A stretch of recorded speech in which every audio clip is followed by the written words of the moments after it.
Welcome to Sport Media and Tech. I'm Keel Blake. On this episode, Dr. Jeff Porter, Mark Hotchkin, and I spend time talking about immersive experiences with Dolf Berle, CEO of Topgolf. We also get personal to learn more about his beginnings on a farm baling hay, his beautiful family, Captain America, pole vaulting, and his passion for people. How did you get your start in the industry? Tell us a little about your journey. Well, I'm 57 years old now, so my journey has been a rather long one. But I think when I was very, very young, I really learned that I wanted to do something related to sports and also bringing joy to people's lives. Those were two things that were really, came out of my childhood. And so I'm very fortunate now to work at a company where we do both of those things. But along the way, I went a little longer in things like hospitality, working in restaurant capacities, and more recently in more pure entertainment, such as when I was at House of Blues. And then eventually there became a fusion of those things where we have at Lucky Strike and more recently here at Topgolf, where we have a combination of sports and hospitality, technology, and also entertainment. So, so the themes are ones that sort of start deep inside me, and then I've just been very fortunate to find jobs that allow me to really share that with the world. So one of the questions I have for you, and I'm really excited to have you on, is let's start with the why, right? You've been through all of your industries. You've been, like you said, you're 57 years old. You've been through ups and downs, especially with a lot of current and changing circumstances. What is your why? What inspires you? What gets you motivated to keep going every day? It's a really interesting question. I think at the end of the day, I really believe that we are here to help other people. And that can happen in so many different ways, whether you're a coach or a teacher or you're creating technologies. My particular why is that I like to motivate and inspire people to try to be something better than they thought they could even be. And I have a lot of passion around helping people who come from backgrounds where they come from some disadvantage. And that might be by virtue of where they're born or how they grew up or any number of things that make them feel less than. And the beauty of the kind of work that I do today is that we have a lot of people who start with no privilege, but through hard work can rise up through the ranks in a company such as ours, and then really be part of something that's special and exciting and try to change the world. So I think of business as a way to have a great social impact, something beyond just making money. And when you're doing that, then it doesn't feel as much like work, and it gives you a reservoir of strength individually and as a team that you can bring to the big challenges. Dolf, one of the things that was interesting when we were talking before we came online here today is your background being an athlete, in college, and then even to this day, that continues to be a big part of it. Not everyone we talk to in this space is a former athlete, but a lot are. But kind of curious what you think that brings to you as a professional, how that's impacted you and affected your journey. Well, it's an identity and it's a way of life. And maybe I should just tell you quickly the story. So I was a sort of solid but not spectacular decathlete in college. And I was a decathlete because I was fourth best on the team at a number of things. So being a multi-event athlete was the way that I could compete at the highest level for me, given my limitations and capabilities. And then when I got out of college, I wasn't able to really do it. I went into the workforce, and about 15 years went by, but I would still dream about pole vaulting and the exhilaration and all the intensity and the focus that went along with that. And right around 40 years old, we had an interesting thing happen in our family. My first son was two years old at the time, and he was diagnosed with autism. And this was emotionally shattering for our family and for me, because I was so excited to have a son, and maybe he can do more and better than I ever could, and maybe I'll teach him all the things that I've learned. And so you have to really recalibrate at that time. And by the way, he's doing very well today. But at the time, I knew that I needed something where I could find joy and have some strength. And for me, I went back home in a sense, which was to try to compete again. And the greatness of masters track and field is that you compete against people your own age. And so as we steadily decline and fight aging, we're still having fun doing it and still have the feeling of competing at a high level. And so, today I'm the world champion in the pole vault for men my age. I'm number 2 by ranking in 2019 in the world in the decathlon. And what it's done is it's given me a source of joy, but also all the discipline that comes with being an athlete, which then carries over into the grind and the discipline of being a leader and running an organization and working with a whole bunch of people who also need to have discipline and routine. So I was so much happier when I came home and became an active athlete again. And I hope I can keep doing it until I die. We'll see. Well, fun fact, and I keep in mind, you're a bit older, not much, but just a bit, right? I think 20 years, right? You're in man, Jeff, listen, come on, Jeff. Dolph is in Calling Dolph fantastic out here. shape. He's in fantastic shape. And fun fact, I actually tried the pole vault back in high school.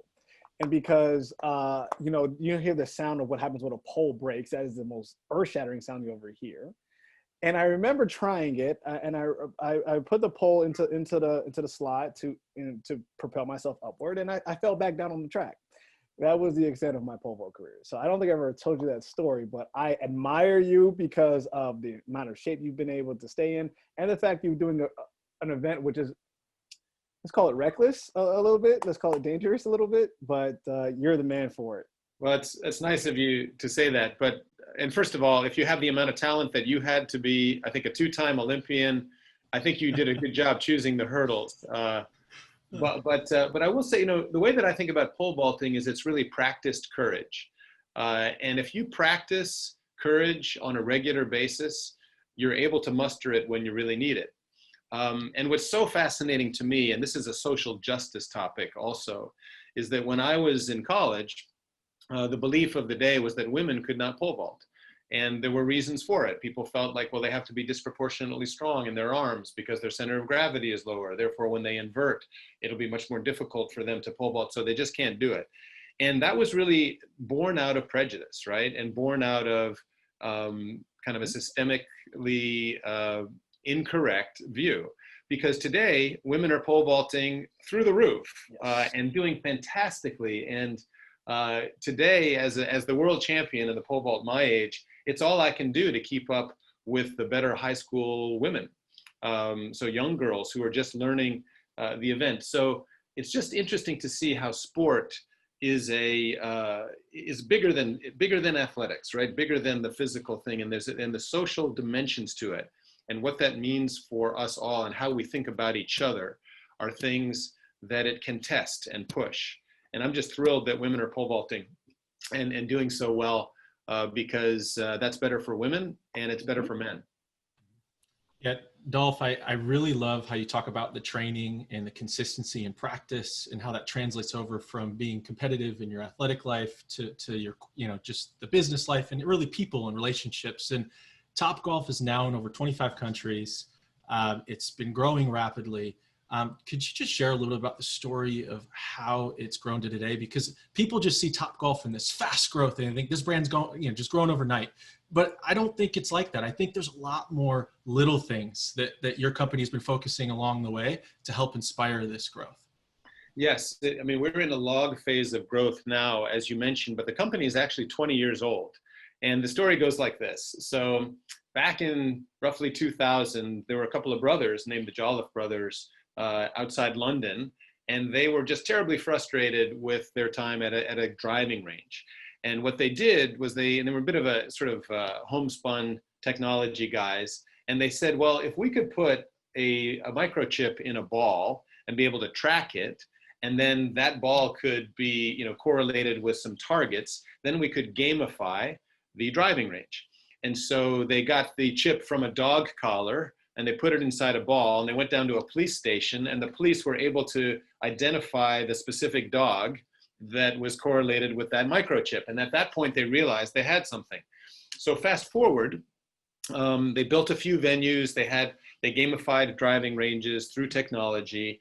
They added beer and hamburgers and things that made it that much more fun. So they added the hospitality dimension, which meant that it was much more then available to the masses. About more than half the people who come to Topgolf venues are non-golfers. But a pivotal point in the company was when the West River Group, led by Eric Anderson, who's our executive chairman, brought the technology over to the United States and then created these much more modern, bigger venues that we have today. And then just as importantly, in 2016, we became a platform company. So we have the Topgolf venues, and that's one of only 5 businesses. Another business that we have is called Top Tracer. That's the flight of the ball that you see on the tournaments that you watch on television. And we take that ball tracking technology, which is a combination of sophisticated cameras and then high-level physics, which extrapolates the flight of the ball after the initial read of the flight through cameras. And we take that to driving ranges. And so we've gamified driving ranges, and that's how we get to so many countries. And then another thing that we do is something called Swing Suites, which is the indoor downtown urban expression of our brand, which can fit into restaurants and hotels and casinos, but it's a simulator technology. And then we have a media business. And so the media business is World Golf Tour, which is a popular online game. And we're pushing to make that the e-sport for golf. And in addition to that, we do original content video, which would be a little bit similar to what you would have seen in Red Bull over time as a model. And then we also have a partnerships business, which is kind of like sports teams. We have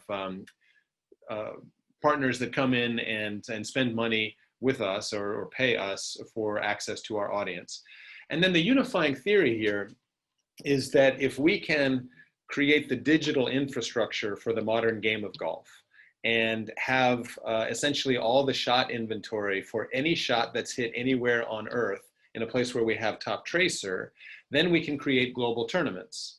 And we can have people playing across with each other, literally across continents. Last December, we did a worldwide tournament with 19 countries and 7,000 participants.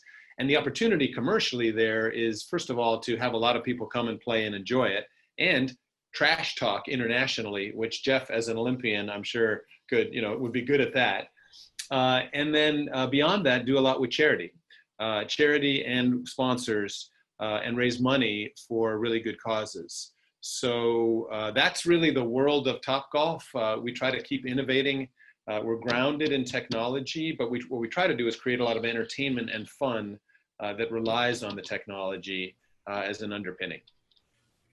Yeah, that's really interesting. And it's probably, not everybody listening probably knew that the Topgolf empire expanded to all those different areas. But let's go back to the actual venue for like a traditional Topgolf venue and talk a little bit more about the details of that experience. You obviously bring a lot of different things into it, from mixed reality, there's games, there's food and drink.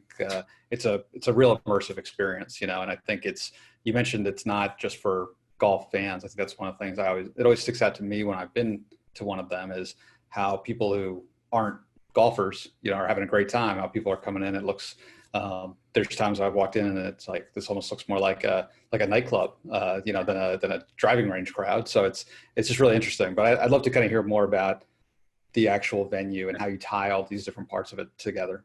Yeah, happy to. So what I can tell you is it's a pretty engineered proposition. This wasn't by luck, really.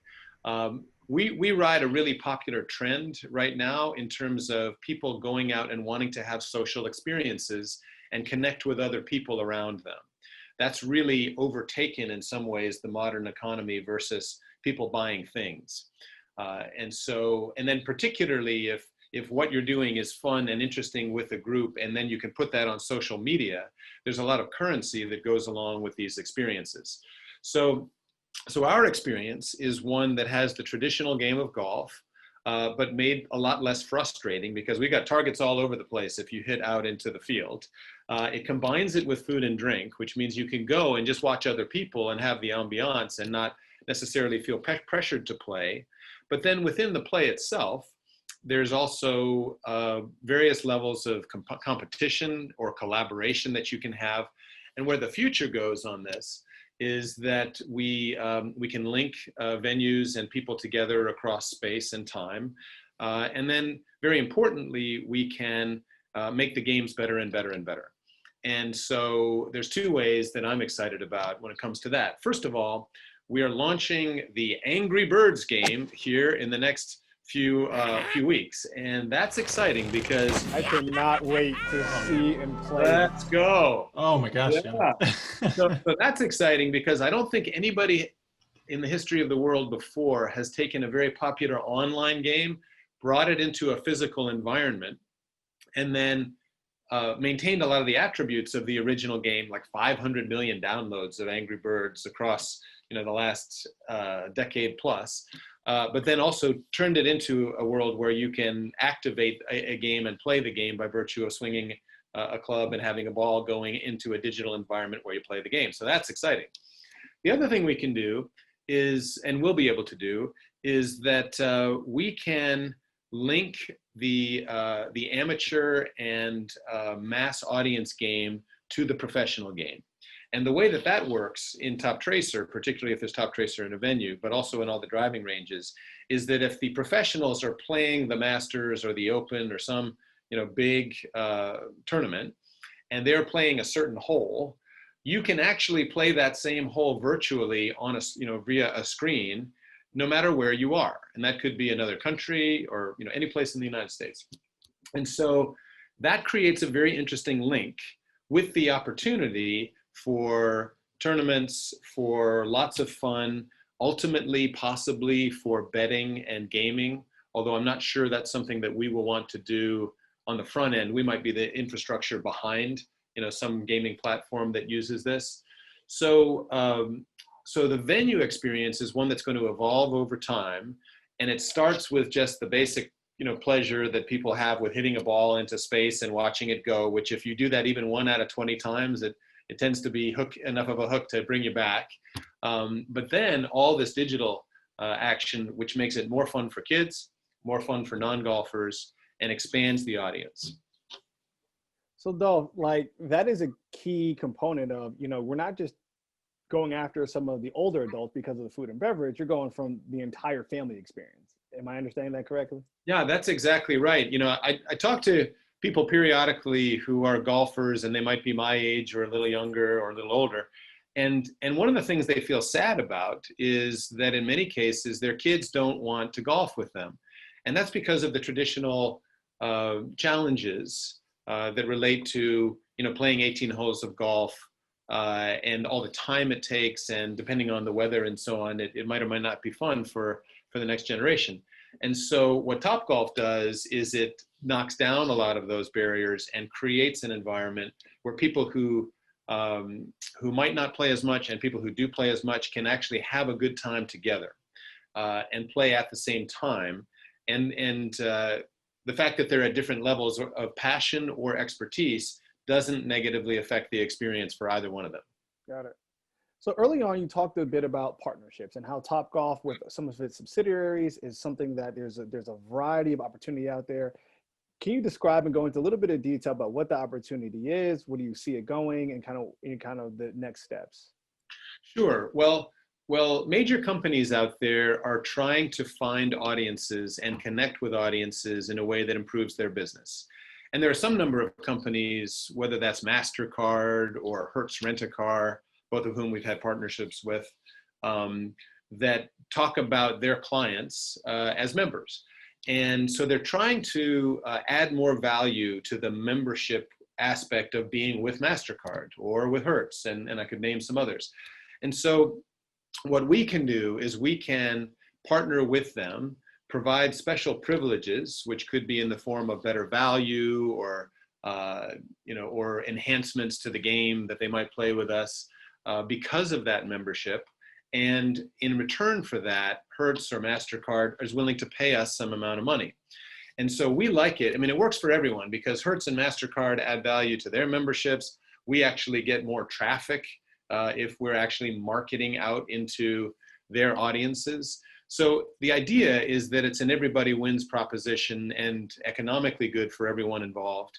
And as our CRM capabilities expand, what it does is it gives us the ability to have stronger links into wider audiences and therefore move the business forward more aggressively than if we were doing it just organically ourselves. Yeah, Dolf, I'm really excited to see where these partnerships go. You know, an example I'll give here is with one of your former groups that you worked with, Dave and Buster's. They partnered with Jurassic World and did a simulation inside, and that's actually was driven by a local company here in Orlando called Talon Simulations, for the students who are listening. And then, but I'm excited to see, because you're unique from a lot of other companies, that you actually reach, you know, people that are involved in Topgolf or the Game of Golf or the World Golf Tour in your venue, at home. And so you have the ability in the future, I think, to bring a lot of that together in a really unique way. But in the short term, you know, we've all been impacted and experienced a little bit, you know, right now with COVID-19 of changes. So I'm curious to see what type of, you know, just changes that you've had, or what, you know, adjustments Topgolf has made due to COVID-19. Yeah, it's been really quite a year. We had to shut all of our venues down in mid-March, and we were down for a number of weeks in all venues, and then only recently have reopened all the venues. And there's a few things probably pertinent to Topgolf related to the COVID crisis. So first of all, we actually are very fortunate because we have a structural advantage to other indoor companies because we're mostly outdoors with the venues. In addition to that, we took several measures designed to create a safer environment. And so we put barriers between the bays. We have a very active disinfecting and sanitizing protocol between groups that attend each bay. We have done a fair amount with our associate group, our employees, to make sure that they are safe and that they're healthy.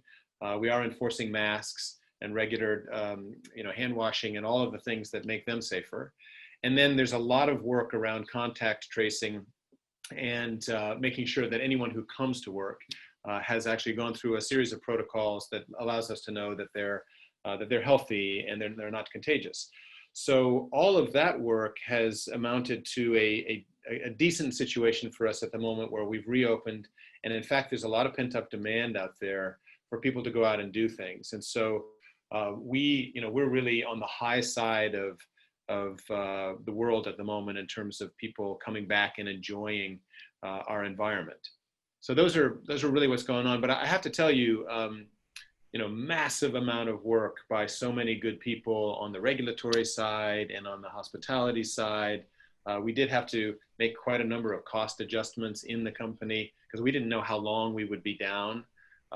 We've had to do some pretty aggressive work when it comes to talking to, not only the debt, but the equity side of our incoming, funds side of our business.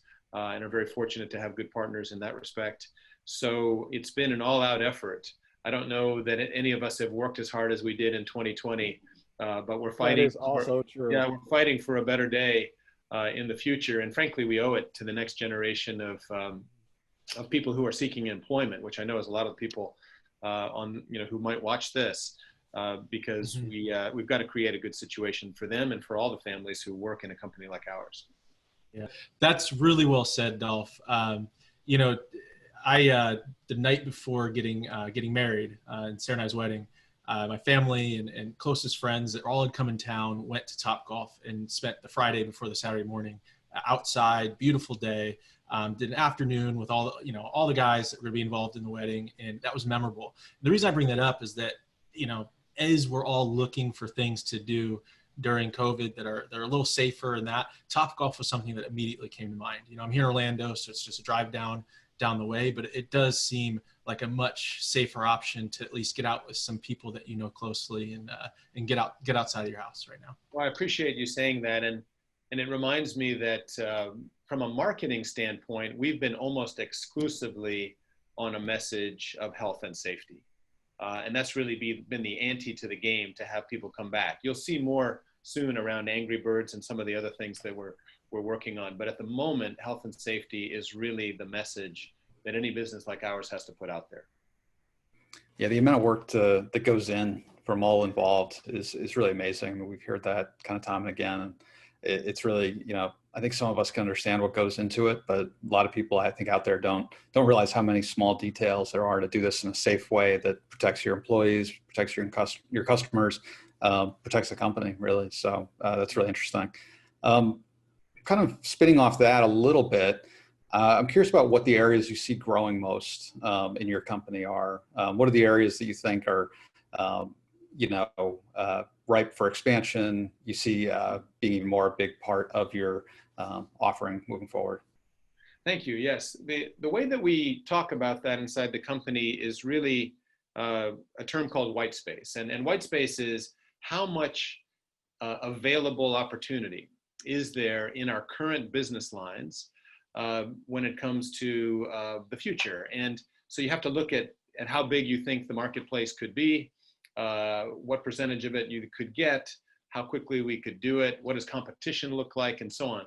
So we're very fortunate in that each of our business lines has a remarkable amount of white space ahead. We're less than halfway into the number of trade areas where we can build venues in the United States.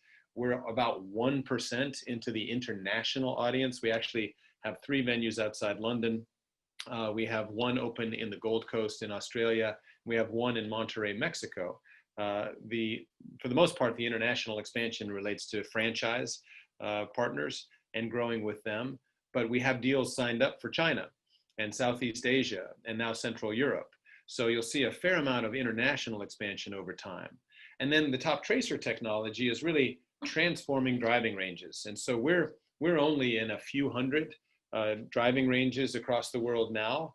And there are hundreds of thousands of places, of bays that we can build into. And a lot of them are in Japan, a lot in Korea, North America, also Europe, and then around the world. And so we think that we can really rock and roll and go very fast then through that. And what's great is that when we put the Top Tracer technology into a driving range, they see fantastic results because more people want to come out and play. The serious golfers are staying there longer. And so through technology, we're actually transforming driving ranges across the world.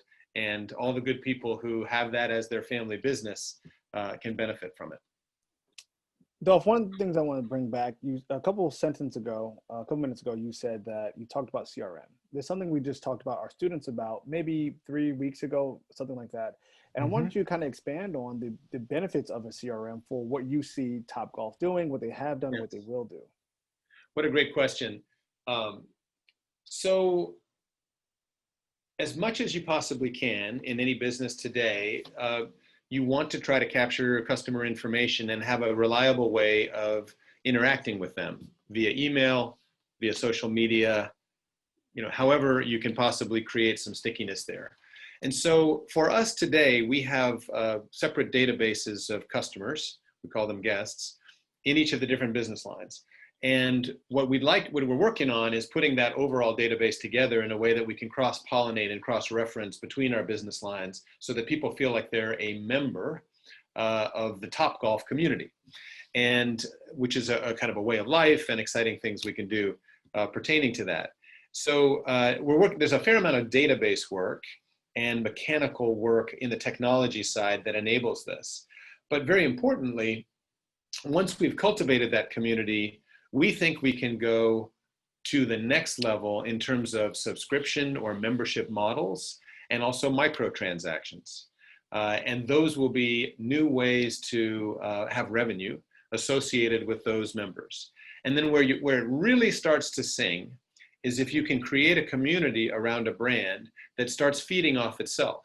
Because CRM in a historical way really was about the relationship that a company has with a guest or customer and making sure that's a tight, good bond.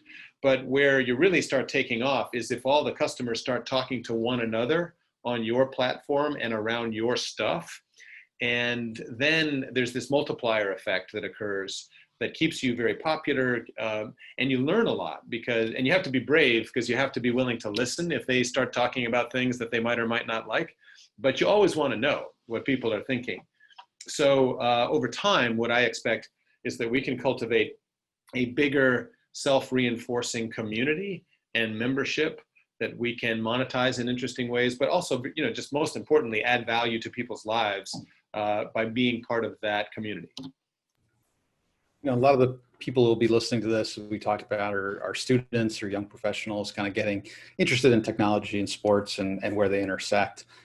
Curious what skill sets you would suggest students, young professionals develop to have the best chance of succeeding in industries like yours and companies like Topgolf. Sure. Well, we have all kinds of different folks who work at Topgolf. Some of them are leadership positions with large number of people who report to them. We have people who write code. We have game developers, and we have marketers, finance people, human resources. We have about 20,000 people who work in the company. And my advice would go like this. First of all, you really need to hone in on what your personal purpose and mission in life is. And usually that goes back to, what did you want to be when you were 9 years old? And if you're not doing that exactly, what was it about that thing, whether it's being a veterinarian or an astronaut or a ball player or having your own garage or whatever it is that your thing is, really try to lock in on that. Because if you're happy and you're doing something that fulfills your personal mission in some ways, you will likely be successful. So starting with yourself, and once you sorted that out a little bit, then what you want to do is figure out what the marketplace needs. And pretty clearly, for me at least, and what's worked for me, is you want to be part of a brand that is capturing people's imaginations. And very importantly, you want to be part of a growth company. And because if the company is growing and you're on the team, you are going to get more responsibility and opportunity, and it's just going to be a more fun playground. So, I'm a person who went and joined a very big established company early on, after I'd done my MBA and so on. And I was at PepsiCo for a while, and I learned fantastic things. Like I learned standards of excellence that taught me a lot. But what that then allowed me to do after a few years there was to come and be part of smaller companies that were growing more rapidly. And I had a skill set and an understanding of the standards of excellence that I wouldn't have had otherwise. So I don't think there's a specific path that's better than the other. But what I think is important is to continually be self-aware, continually look at trends that are happening on the outside. And then maybe a final point would be people get jobs through relationships much more than any other way. So you have to be good. You have some craft, some skill, some, work ethic, all of the things that are important in any company. But you are going to be likely more successful if you find jobs through mentors and relationships, because those relationships and mentors know you a little bit, and they probably, if they're connected with companies that they think might make sense for you or opportunities, then you have a higher likelihood of happiness and success. So this is really challenging if you come from a family or a place where you don't have relationships or mentors that can help you, and that's a lot of people. So what I recommend there is use the educational system and then actively cultivate mentors and have exploratory interviews with people who might not even have a job. But go out and say, I'd like to just have a mentoring and exploratory interview to learn a little bit more about what your company does, or what people like me should do. And if you have a series of those interviews and meetings or phone calls, you'll learn a lot, because when you're younger, you actually don't know what's out there. And you're really limited by the people you grew up with or people that you've run into. And that's true for all of us. I grew up in a nonprofit family, and farming was also we were nonprofit in farming, and my family did nonprofit work. So we're like double nonprofit. But as a result of that, it took a while for me to figure out that being in companies and in corporations could be a good landing spot. So there was a lot that we talked about right there, but those are some initial thoughts. Dolf, I'm not going to let you go without taking you a step back and asking you, on the farm, what was your job? Well, when you're young and growing up on a farm, you don't have a lot of expertise, but you have brawn, right? So we baled a lot of hay, spread a lot of manure, and you just do the flunky jobs. People who are more expert and know how to, help a cow have a calf, or all the things that go on in farms, like insemination or whatever else. You just sort of help, right? But I drove a lot of tractors and pulled a lot of hay bales around and actually baled a lot of hay. Yeah. So we find out now why you're in such great shape. All that hay, all that baling. I don't know. I'm sure there's some carryover. High pain tolerance, right? So, well, I want to take you. You said a lot in your last answer, but I want to take you a step further because a lot of our students are asking, where can I find jobs in industry? Where is the industry going? And what would your advice to them be? Well, I think that any company you join, unless it's a small local company that's doing well, has to have some sort of digital component and some sort of technical means by which they're interacting with their customers and guests if they're going to be pretty successful over time. So I think you want to solve for that in some way. And pretty clearly also the number of jobs that relate to technology and the advancement of technology and how that benefits internal work processes in companies, but also a guest experience is really where it's at the moment. Witness all of these companies that have had to adjust and improve their reservation systems or improve delivery systems or make things go faster or track things, what have you. All of that is where it's really growing right now. But I think the other thing that is important is that you need to find a culture that is one that includes creativity and innovation, because the cycle times for business improvement are getting shorter and shorter because of technology. And companies that embrace the whole notion of constant innovation and creativity, either in terms of their product or how they treat people or what have you, those are the ones that are going to evolve and be successful in the future. So I would solve in part for companies that are already successful today, but also ones that you think are doing the things that will be necessary to be successful in 4 or 5 years. And there are some successful companies today, I am sure, that are not operating that way. And so I would look for both, and I would ask questions about both to get a comforting feeling yourself in terms of where they are, but also where they're headed. Yeah, Dolf, you talk about building strong relationships, getting to know people, and for anyone who's watching this, seeing all of the cool things kind of scattered out behind you there. I'm curious what you have. When we're doing these Zoom calls, we're getting people in different locations, and it's always fun to see what's behind everyone. So could you share a little bit? All right, I'm going to do a little show and tell in the office here. So first of all, you see this picture, right? So this is a famous Norman Rockwell picture called The Golden Rule. Do unto others as you would have them do unto you. It's very inclusive, people from all backgrounds. I actually knew Norman Rockwell when I was growing up in Stockbridge, Massachusetts. Wow. I'm the chairman of the board for the Norman Rockwell Museum. Okay. But as a way of thinking about the world and inclusiveness and making sure everybody is valued, that's something that I like to have in my office. That's beautiful. And then, on a slightly lighter note, yes, there it is. Captain America. All right, so Captain America is my favorite superhero, and the reason for that is that it reminds me a lot of my father. My father passed in 2007, but he had been in the Air Force, very principled. And so when I think about Captain America, I think about the idea of staying calm under pressure and doing the right thing. And so I have that. My phone is a Captain America phone. My wallet is a Captain America. Oh, I love it. And by the way, his best friend was the Falcon for a long time, who was one of the first African American heroes who were really awesome, right? So that's important because so many of my friends are in the African American community. I Jeff, who is here with us today, is somebody that I admire and draw inspiration from. So you got that, and I guess one other I could say is sort of interesting is so here's I think it's an F-16 fighter jet model. Is that showing up where you are? Yep. And my friend Major Dan Rooney, I think he's now a lieutenant colonel, he sent that to me, and he is the founder of something called Folds of Honor.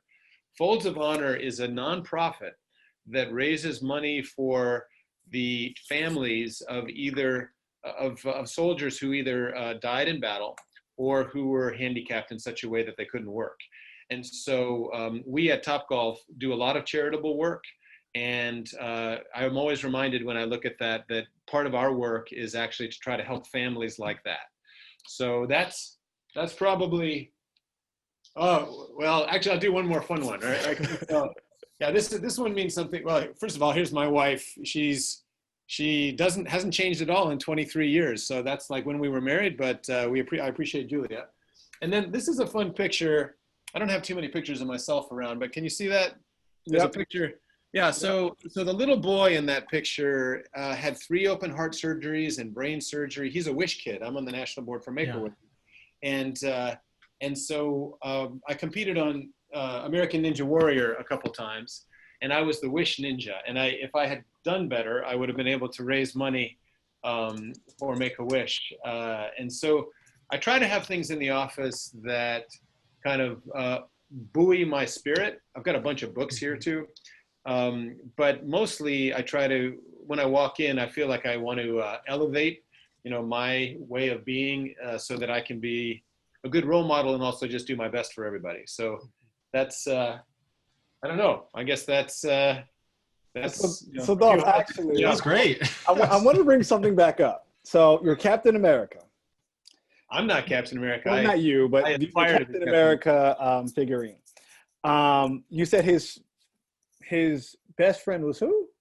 The Falcon. Interesting, because you know that aircraft you have behind you is the F-16 Fighting Falcon. No wonder we're all talking. Yeah, I mean, it's funny and it's amazing how all these things link together. And I was like, wait a minute, I know the name of that aircraft, Fighting Falcon. I was like, yeah, so it's there you go. Everything combines. Yeah, we got it.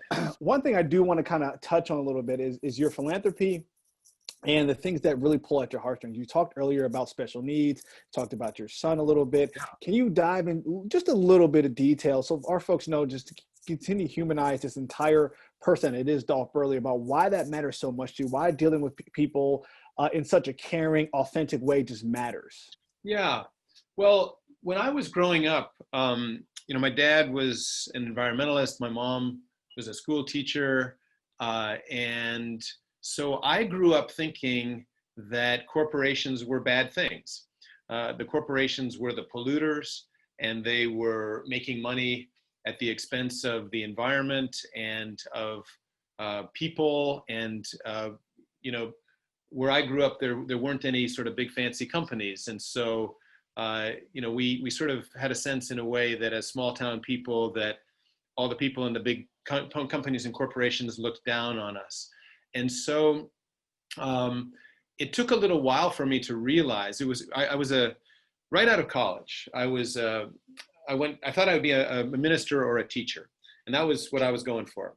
And I had the good luck to have a fellowship where I taught school in a multiracial school in South Africa, which was very interesting because apartheid was raging, and the whole idea of doing something on a multiracial basis at that time in 1986 was pretty novel. And so what I said to myself was, when I finally realized that corporations had a lot of resources and could do a lot of good in the world, which is what I saw in South Africa and also Zimbabwe a little bit after that, where I did a master's degree, I realized that you could have a lot of social impact and do good things if you're part of a corporation. And so what I always think about is, and I also believe that great corporations can do good things for people, and typically do, right? So for me, what I've tried to do is keep a leg or a foot in the nonprofit world with some of the boards that I've been able to be part of and some of the things we've been able to donate to. But I also think that our business being stronger and stronger and stronger is a way that can help groups like that. And so that's kind of what we're about. And by the way, this whole idea that companies and people who work in companies can help nonprofits and people who have less privilege is really strong in the younger generation. Like that's like not a novel concept for anybody who's young, like my kids. When I was like about that, it wasn't all back, 20, 30 years, it really wasn't as much of a thing. And so So I'm just thrilled that the next generation of people are fired up about that and see it as something that they want to do and can do it in combination together. And what I would say is, like, the great thing about having different things that you do in your life. So for me, I certainly have my family, but I have this, the business that we run and some nonprofit work, and also, track and field competition, is that there's a decent chance that at least one of those things is going well on any given day, because this has been a hard year in 2020, and hard times are just part of life, and as you get older, they accumulate. And so I feel like it's important to have a few different tracks in your life, so that at least something is going well and you can draw strength from it when you're in challenging times. Really well said, Dolf, and we appreciate your time so much. Jeff, Mark, this has been incredible. So we have a tradition here. We end asking our guests to just look in the camera and just share your words of advice for students and people in the industry now. It could be anything. The time is yours, and we'll exit from there. Yeah, well, for all of you out there, I would just say a few things. First of all, whoever you are, you can do something special in the world. And the important thing is to not give up and try to surround yourself with people who want you to do well, and be a person who gives more than you expect from others. If you are on the net giving side, whatever it may be, whether it's money or love or advice or what have you, that in of itself is its own reward. And if you can find joy in doing something that's hard and difficult, then you have a likelihood of having a really meaningful life. And maybe the last thing I'll say, and this is something that I learned, probably a little later in life, is that try to make a real distinction between internal validation and external validation. Anything you jump into, whether it's a company or a sports team or an organization, they're going to have a whole set of standards about like what success means. And you might buy into that, and that might be great, and that might end up defining you. And some people can be really happy with that. But always remember that external validation, and however that was set up, is actually just a construct that other people have organized. And you have a choice as to whether you define yourself that way. And always just bear in mind that your own compass and what's important to you is ultimately what's going to be more important in terms of not only your impact, most likely, but also your happiness. And so those are a few thoughts, and I'll just close by saying I'm rooting for you. And that's a wrap. Join us next episode to talk sponsorship innovation with Jason Smith and Creed Mangrum.